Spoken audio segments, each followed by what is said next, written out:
नमस्कार, आप NBC 24 देख रहे हैं और मैं हूं निखिल। बिहार में साइबर अपराध जो है वो काफ़ी मात्रा में बढ़ गया था, जिसको लेकर आर्थिक अपराध इकाई लगातार प्रयास में है कि इस पर अंकुश लगाया जाए। लेकिन जिस तरीके से अपराधी बेखौफ होकर साइबर अपराध कर रहे थे, उस पर अब कहीं ना कहीं आर्थिक अपराध इकाई जो है वो अंकुश लगाने के लिए प्रतिबद्ध है और लगातार इसकी प्रयास जारी है। बता दें कि बिहार में जिस तरीके से BPSC पेपर लीक और BSSC के साथ साथ शिक्षक अभ्यर्थी की जितनी भी तमाम परीक्षाएं हो रही थी, उसमें साइबर क्राइम काफ़ी ज़्यादा मात्रा में किया जा रहा था, जिसको लेकर लगातार जो है उस पर अंकुश लगाने की एक नई प्रयास लगातार की जा रही है। इस पर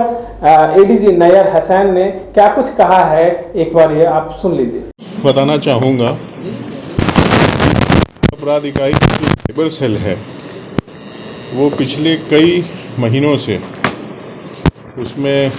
कुछ मॉडर्नाइजेशन भी हुआ है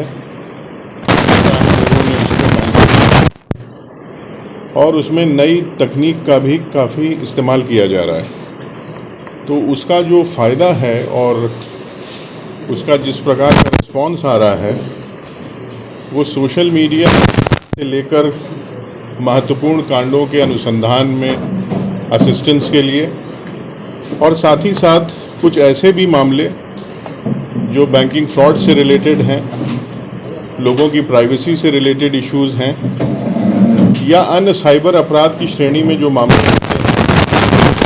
अनुसंधान, उसके उद्भेदन और उसके लिए एक प्रॉपर कार्य योजना बना के आगे की कार्रवाई करने में सहायता प्रदान करें। तो सबसे पहले तो मैं आपको ये बताना चाहूँगा कि इसमें पिछली बार भी हमने वर्णन किया था कि हमारी जो हेल्पलाइन है 1930 वो पूरी तरह कार्यरत हो गई है, जिससे जनता की परेशानी और उनकी शिकायतों का त्वरित निष्पादन होता है और उसमें कहीं पर भी यदि उनके अकाउंट से मनी हो रहा है, फ्रॉडुलेंट तरीके से विड्रॉ हो रहा है, तो उसकी रोकथाम में काफ़ी कारगर कार्रवाई की जा रही है। और ये कार्रवाई समय रहते की जाती है कि उसमें जमा राशि या जो खतरे में राशि आ रही है उसको होल्ड कर लिया जाए और बाद में केसेस दर्ज करके उनका रेमिटेंसेज उनके अकाउंट्स में कराया जाए। इसके अलावा हमारा जो दूसरा इसमें फोकस है वो है हमारी साइबर ट्रेनिंग का। हम लोगों ने इसमें कई कोर्सेज चलाए हैं, जिसमें न्यायिक पदाधिकारी, पुलिस पदाधिकारी, पब्लिक प्रोसिक्यूटर्स, इन सब की ट्रेनिंग दी जा रही है और लगभग हमारे 1000 के आसपास पुलिस पदाधिकारियों को ट्रेनिंग दी गई है। काफ़ी अधिक संख्या में जुडिशल ऑफिसर्स के साथ ट्रेनिंग साझा की जा चुकी है। पब्लिक प्रोसिक्यूटर्स को भी हम लोगों ने ट्रेन किया और ITE एक्ट के तहत जो उसमें प्रावधान है उनकी ट्रेनिंग दी गई है, उनको केस स्टडीज़ डिस्कस की गई हैं और जो इन्वेस्टिगेशन में लेटेस्ट जजमेंट हैं जो हाई कोर्ट के और सुप्रीम कोर्ट के ऑनरेबल कोर्ट्स के, उससे भी अवगत कराया गया है।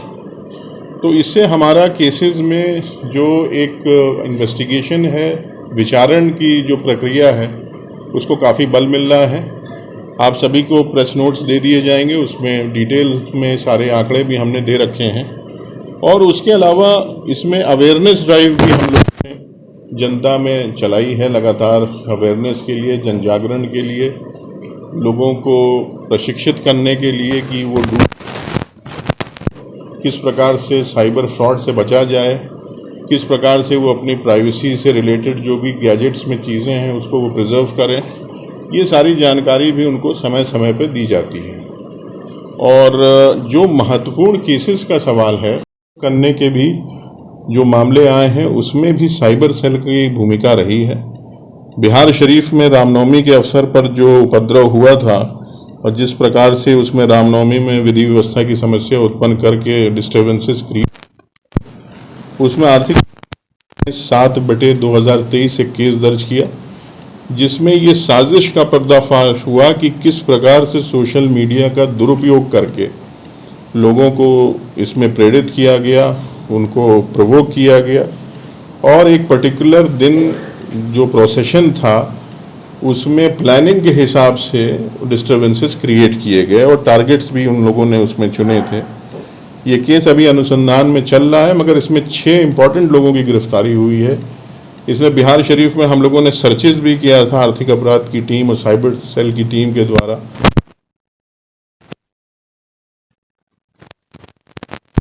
और इस प्रकार के डेटा मिले जिससे हमें पुख्ता सबूत मिले कि जो भी हमारे इस साइबर सेल के द्वारा अपना जो उन्होंने बेसिक होमवर्क किया था उसमें जिन लोगों को आइडेंटिफाई किया था उनकी भूमिका उसमें प्रमाणित हुई। इसी प्रकार अभी कुछ दिन पहले बगहा में कम्युनल डिस्टर्बेंस हुए हैं और उसमें भी हम लोगों ने कल ही 3 केसेस को टेक ओवर किया है बगहा में, जो 2 साइबर थाने में हुए हैं और 1 नगर थाना बगहा में केस हुआ है।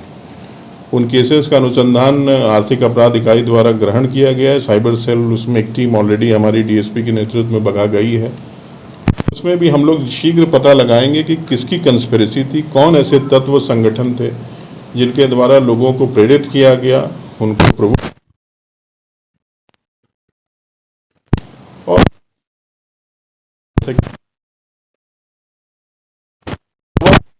केसेस हैं और गैजेट्स को हैक करने का है, वो आपको सारी लिस्ट हम लोग बता देंगे, अभी आपके साथ शेयर भी करेंगे। तो कुल मिला के मैं ये कहना चाह रहा हूँ कि करीब 150 से अधिक साइबर अपराधी और ऐसे व्यक्ति जिनके द्वारा साइबर अपराध किए गए, उनकी गिरफ्तारी पिछले 6 महीने से लेकर अब तक की अगर लगभग 7 महीने में ऐसे इतने व्यक्तियों को गिरफ्तार पूरे बिहार में किया गया है और बहुत से लोगों पर ये केसेस चल रहे हैं। हम लोग इसमें फाइनेंशियल इन्वेस्टिगेशन पर भी तवज्जो दे रहे हैं और शीघ्र हो सकता है जो प्रोसीड्स ऑफ क्राइम से इन लोगों ने इनकम से अपनी संपत्ति बनाई है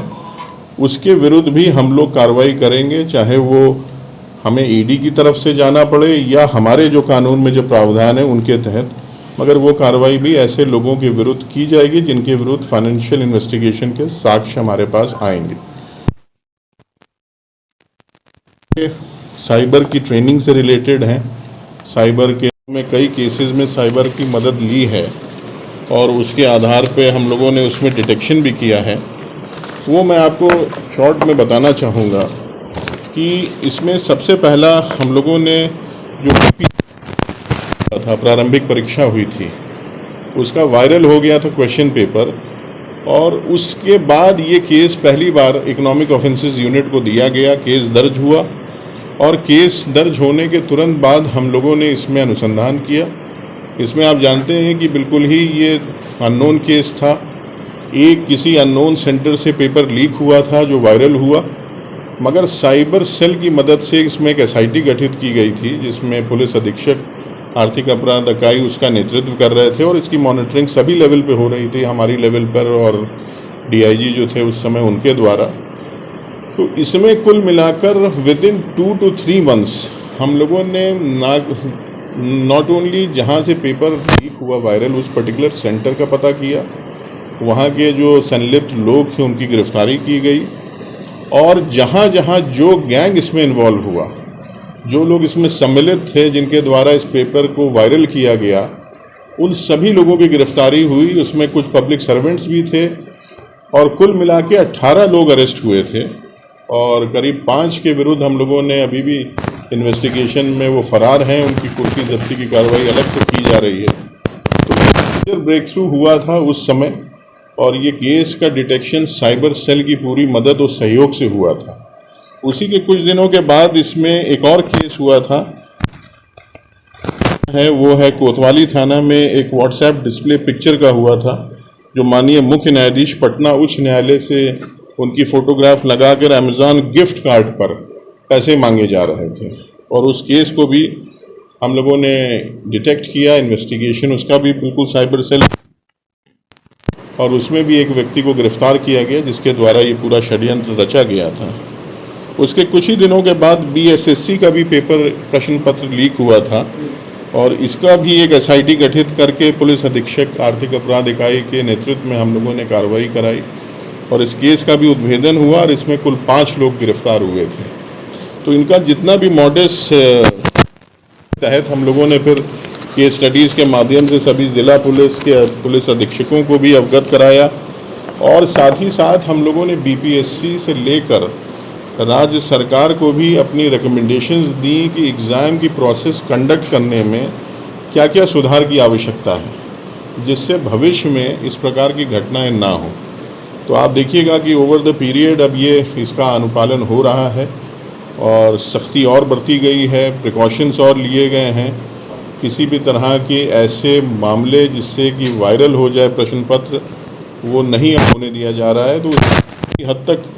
हम लोगों के साइबर सेल के अनुसंधान की भूमिका रही है। इसके अलावा बिहार बोर्ड का जो ओपन स्कूलिंग का एग्जामिनेशन है, शिक्षा बड़ा रैकेट एक चल रहा था जो जाली सर्टिफिकेट्स इशू करने का था, उसमें वो केस भी हम लोगों को साइबर सेल को दिया गया था। जो आर्थिक अपराध /22 नंबर वो केस था, उस केस का भी अनुसंधान करते हुए इसमें 1 दर्जन लोग और इसमें पूरा पर्दाफाश हुआ। इसमें नकली सर्टिफिकेट्स किस प्रकार से बनाए जाए, मार्कशीट्स मैनिपुलेट की जा रही थी और जो भी इसमें मुख्य लोग दोषी थे उनके घर से रिकवरी भी काफ़ी सॉफ्टवेयर्स हुए जिसको इन्होंने जबरन उसको ड्यूप करके वहाँ से उसको एक दूसरी कॉपी अपने। तो आपने देखा कि किस तरीके से लगातार तमाम बातों को एडीजी ने रखा है और लगातार उस पर जो है वो जांच चल रही है और तमाम जो आरोपी हैं उन पर भी कुर्की जब्ती की जो है वो कार्रवाई की जा रही है। बता दें कि जिस तरीके से बिहार में एक बड़ा परीक्षा हुआ था, बीपीएससी की तमाम जो परीक्षाएं हुई थी उसमें काफ़ी धांधली देखने को मिली थी। साइबर के द्वारा ये धांधली की गई थी, जिस पर अब कहीं ना कहीं ईओयू जो है उस पर अंकुश लगाने के लिए प्रतिबद्ध है। इस तरह के तमाम अपडेट्स के लिए बने रहें NBC 24 के साथ। धन्यवाद।